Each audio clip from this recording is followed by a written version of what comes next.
Update. Boyfriend faked his death and called my reaction manipulative. Original story. Me and my boyfriend, I'm 21 female, he's 24 male.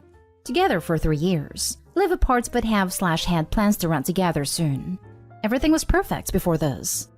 Backstory. I have a history of self-harm. Have done since I was 11 years old. The last time I did it was 2 years ago. I have some brutal scars, but I'm doing much better and I'm in therapy. It's been a while since I even had a urge. My boyfriend had an ex before me who played mind games a lot. I feel it's relevant as he sometimes thinks I'm playing games when I'm not. For example, he was wary when we started dating that I would self-harm for attention or do it to punish him. His ex would threaten things like that if he ever left her. I don't/haven't ever done this, and despite my struggles, I'm pretty good with being patient and communicative. Until this, I considered us to have a really healthy relationship. Main story. Boyfriend went out drinking with his friends. I usually hear from him as he gets home, around 2 a.m., to let me know he is home and safe, but I didn't hear anything last night. I figured he just forgot. No biggie, so I went to bed as normal. I woke up at 11 a.m. to a bunch of missed calls from his mother. They live together. I called her back and she texted at 1 p.m. that she couldn't talk. I was kind of worried and told her as much. She said my boyfriend didn't get home last night and was in a crash and didn't make it. This was super weird to me since I get on well with his mom and would never expect to be told this via text. After some more texting, I fully believed my boyfriend had passed away that morning, and I totally shut down. The people I lived with were all out that day, so I was alone. Grief set in immediately, and I had an extremely bad relapse on my self-harm. At that point, I didn't even care. I was just hurting so much and my usual coping techniques just weren't doing their job.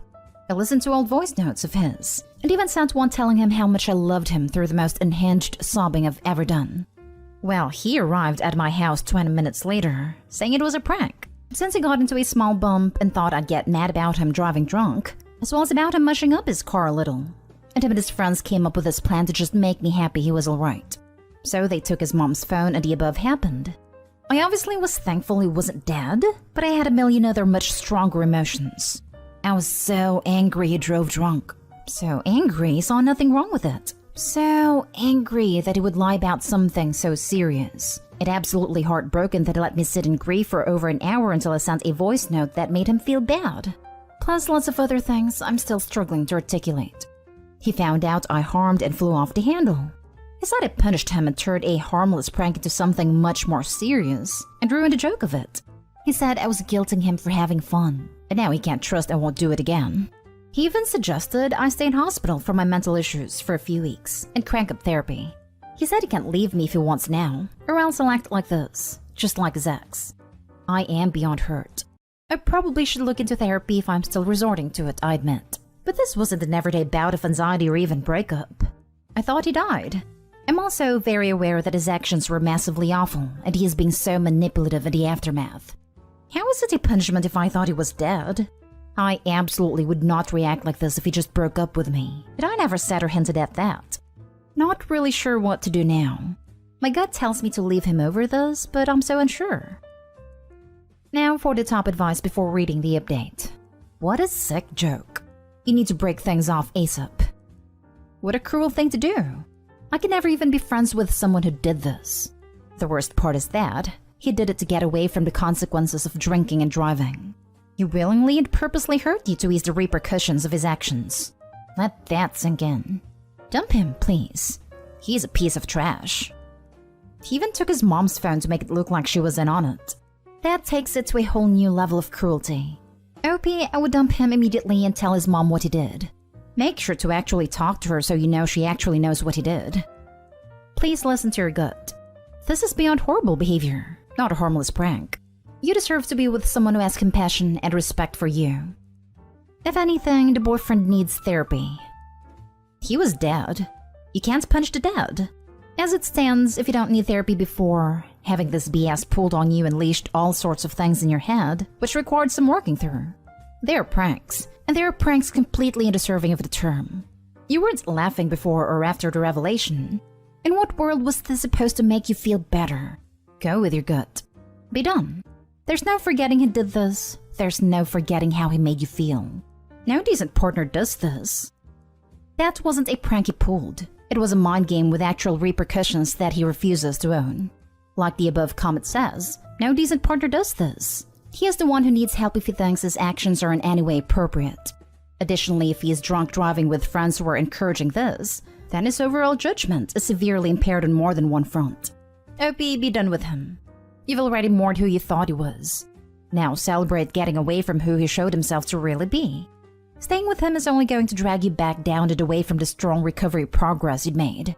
Stay strong. Your boyfriend is a horrible person. What he did shows deep character flaws. The drunk driving is bad enough, the more so because he knew it was wrong and chose to do it anyway. But the harmless prank? That's just mean. So disrespectful and inconsiderate, made all the more so by your personal history. And speaking of the accident, did he leave the scene of an accident while he was driving drunk? Or was he late getting home because he got a DUI? He bumped into a fence post, so luckily nobody was injured. But the potential was there as well as the carelessness. I don't know if he was late or not, honestly. I think he planned this almost immediately, and not texting me all night is part of it. And now for the update. Long story short, I broke up with him for the following reasons. Drunk driving, endangering himself and others. Took his mother's phone and made me think it was her. Deception. Telling me he was dead. Deception/extreme emotional stress. Letting me think that for hours. I could list every negative trait for that one. Borderline sociopathic behavior. Not being sorry for any of these things. Telling me I'm too sensitive. Invalidation, shifting blame.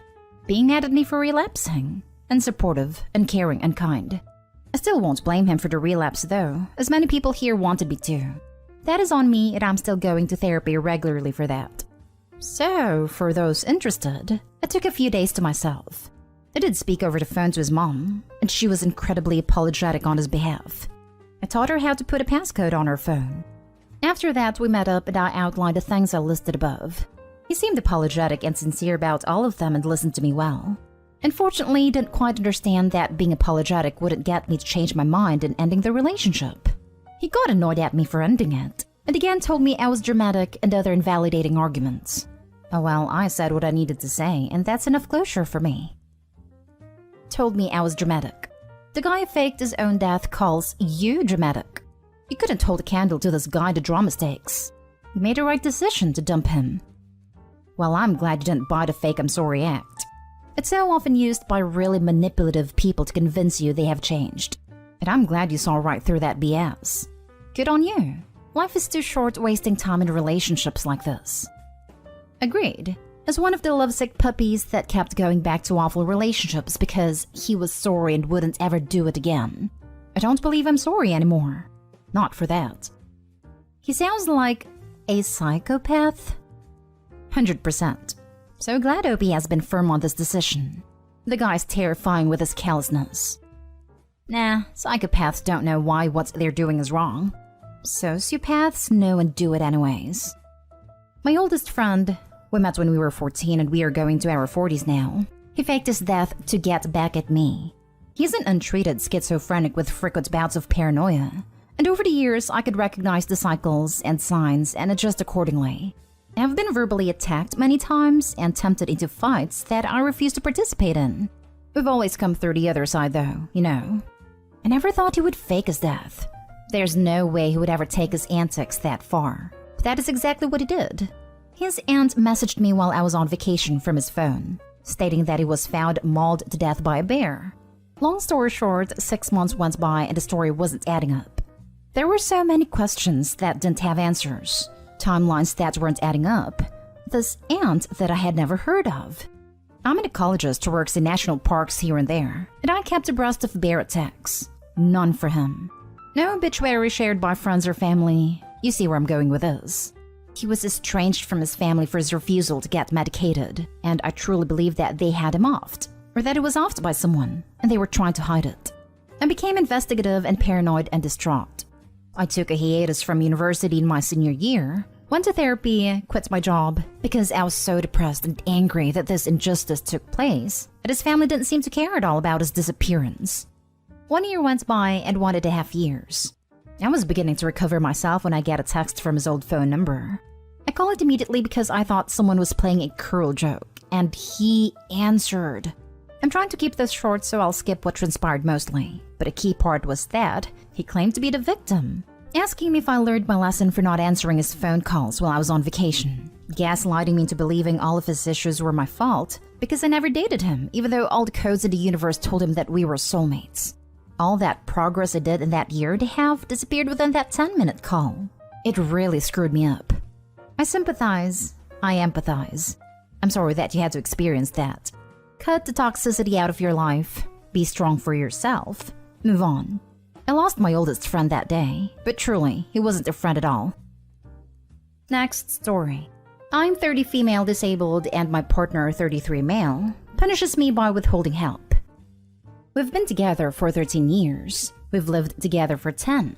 I'm disabled. I don't want to get into how, but I can't do most things for myself without any help. I can hardly walk in a straight line or without stumbling. I have no muscle or strength in my arms. My life involves never going outside except for doctor appointments and staying in bed most of the time. Sometimes I have to put my phone down because it's too heavy. I always have a headache and nausea. Always. We have so many arguments, and they're usually over small things. A lot of them are about him helping me. He doesn't refuse, but he will throw such a tantrum about things like taking the dog out or killing a bug flying around because I ask him to. For example, I'm scared to ask for anything. I know I'll hear a sigh, feet stomping, and a horrible remark. If my partner is cleaning something and I point out a missed spot, I get, "Do you want to do it?" Oh wait, I don't think it's fair. I'd do it if I could. I can't open bottles on my own. I can sometimes, but it'll take a long time and I'm tired afterwards. Just now I asked for some water and he sighed and got it for me. We just had an argument regarding finances, so he slammed it down and left the room. I noticed it was still sealed and closed. It seems like such a dumb thing to complain about, but he always opens bottles for me even if I don't ask. Except when he's mad. Same with opening doors for me. Going to the store to get something I need. Sometimes he won't even make us anything to eat because he's mad at me. I hear "do it yourself" in a smug voice at least once a month. You love hearing yourself talk, is the response when I try to talk about it. Is this abuse? What can I do? He's all I have, and I'm literally and figuratively trapped. Edit. I made it sound like I do nothing, but I do get up and help sometimes anyway, even if it hurts me. He's understanding and kind on good days. One wrong move for me, and it goes from 0 to 100 on a bad day though. Sounds like caretaker fatigue. Taking care of myself is enough work, but taking care of someone else for 10 years sounds rough. Not that it makes what is doing okay. It sounds like you're walking on eggshells. If leaving isn't an option, maybe there are things you could do to improve your situation. If you need something at the store, could you order it online instead? Same with food. Maybe order in. A dog is a lot of work too, and I hate to even suggest it, but maybe look into rehoming it? That could help avoid more arguments about cleaning or taking the dog out. There are plastic grippers too that might help you open water bottles. Could you get yourself a food tray to use in bed to hold your phone? Counseling for the two of you would probably be a good idea. Other people mentioned in home care, which would probably be optimal in this situation, but I'm sure that's costly. Wishing you the best. This. I took care of a loved one when their health declined. I started getting snippy with them over little things. For example, they asked for a fork while I was literally getting one for them, and I felt so upset. Like, give me a second before asking. It blew up into something bigger than it needed to be because I was doing it all alone. I wish I had taken more time to myself to cope, but even showering myself was mentally exhausting after a while. I was depressed and going through the motions. I'm sorry he is speaking to you that way. Sounds like this is really difficult for both of you, and it is not your fault. I cannot imagine how difficult it must have been for you adjusting to life with a disability. And now your husband is burnt out and taking it out on you. Hopefully get some help for his burnt out and things turn around for you both. I apologize, and I don't mean this rudely by any means, but what is your partner getting out of your relationship? Is there even a relationship there, or has it maybe gone toward more of a caretaker type situation? In the best of circumstances and people with the best of intentions get worn down caring for family members or loved ones day in and day out. It's a lot, more than a lot of people realize. OP, you need home health, it sounds like, and your partner needs to attend some anger management classes, along with some therapy sessions. The therapy would probably be beneficial to you as well. There definitely needs to be changes made. It sounds pretty toxic and not healthy. If we aren't fighting, we fight several times a month, then we have a good relationship, seemingly. People who don't know our problems think we're a perfect couple, which just makes me sad, to be honest. We hang out all the time, be intimate, cuddle, the usual. It's just that most days he has to help me. Not like all day long, but many times a day. I know it's hard for him. I just wish he wouldn't punish or scream at me. Now for the last story. My 23 female boyfriend, 24 male, put me down after I jokingly referred to a co-worker as a work husband. So I talked to my boyfriend about work a lot like most people do, and I talked about my co-workers a lot. I frequently mentioned this guy, who I have no feelings for by the way, who's one of my best friends at work in addition to many other friends. My boyfriend joked about how we talk a lot, and I teased him and said he was like my work husband. My boyfriend paused for a moment, then said that a lot of guys aren't into the fact that I don't have that high of a libido, and that I was willing to overlook it unlike most men, and added, just let me know. It felt oddly personal, but at the same time maybe I hurt his feelings when I referred to the guy as my work husband. What do you think of this? Now for the advice. While his response leaves a lot to be desired, in his defense, you are throwing out a couple of signs that maybe you do in fact have a crush on this co-worker, and your joke only added another. Yup. Boyfriend's response wasn't called for, but so was calling someone else your work husband. Regardless of how it was meant, I feel like most people can agree that it's throwing out signals that you have feelings for this person, OP. Sounds like both of you have behaviors to apologize for. She totally does. You would never use that term in any other context. How many stories here about cheating start with my work blank? He interprets husband as being a more permanent, established relationship than boyfriend. You just downgraded him in comparison to your work colleague. Absolutely. The idea of a work husband is extremely disrespectful. Boyfriend probably should have responded with, I guess you don't need a boyfriend then. He could have gotten his warning shot in without attacking a potential insecurity.